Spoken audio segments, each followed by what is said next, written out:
ఏపీలో హ్మ్. Party Janasena party ఖచ్చితంగా భూస్థాపితం అయిపోయిందని మాత్రం మేము చెప్పగలం. హ్మ్. 2029 ఎన్నికలకి జనసేన పార్టీ తరపున పోటీ చేసేదానికి కూడా వాళ్ళకి సభ్యులు దొరకరు.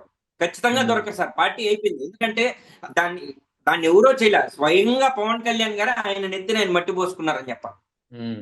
ప్రజలకి ఏదైతే చేసేస్తాను, గతంలో ఆయన చెప్పినటువంటి మాటలు, నేను రబ్బర్ చెప్పులేసుకున్న చేత రాజకీయాలు చేపిస్తానని చెప్పినటువంటి మాటలు, ఎవరైనా ఆడవాళ్ళకి అన్యాయం జరిగితే నేను ఒక్క సెకండ్ కూడా ఆలోచించను, న్యాయం చేస్తానన్నటువంటి మాటలు, హ్మ్. నేను బడుగు బలహీన వర్గాల కోసమే నేను పుట్టాను, ముందుకొచ్చాను, మా నాన్న పోలీసు, నేను కూడా ఒక సాధారణ పోలీస్ కానిస్టేబుల్ కొడుకుని, ఇటువంటి మాటలన్నీ చెప్పినటువంటి వ్యక్తి, ఏ రోజైతే ఆయన ఎమ్మెల్యే అయ్యాడో పిఠాపురం నుంచి, దాని తర్వాత నుంచి అటువంటి ఒక్క స్టేట్మెంట్ ఆయన నోటి గుండా రాలా.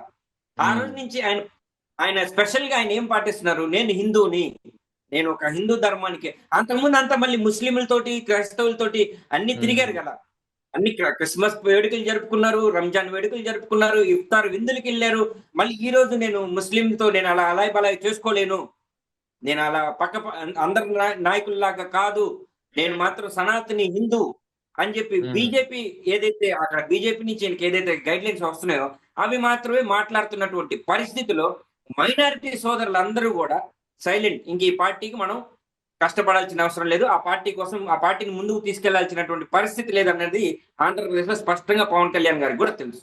ఆయన రైట్. ఇచ్చిన స్టేట్‌మెంట్‌ల వల్లే పార్టీ ఆంధ్రప్రదేశ్‌లో పతనం అయిపోయింది. హ్మ్. 2029 భూస్థాపితం అవ్వడం ఖాయం. భూస్థాపితం అంటే ఏంటి సార్? భూస్థాపితం అంటే అదేదో మట్టిలో పెట్టి పొడవడం గాదు. ఇది హ్మ్. బీజేపీలో కలవబోతుంది పార్టీ. ఓకే.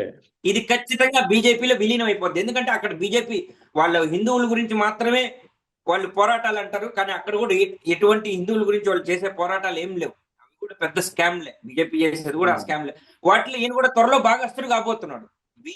బీజేపీ చేతిలో ఈయన కీలుబొమ్మగా మారబోతున్నారనేటువంటి విషయాన్ని పవన్ కళ్యాణ్ గారు చెప్పకనే ఆంధ్రప్రదేశ్ ప్రజలకు చెప్పడం జరిగింది. 2029లో జనసేన పార్టీ ఉండదు. దాని సింబల్ మారుతది, గుర్తు మారుతది, జెండా మారుతది. రైట్ జన సార్. సైనికులు ఆ పరంగా ముందుకు పోవడానికి జన సైనికులు సిద్ధంగా లేరు.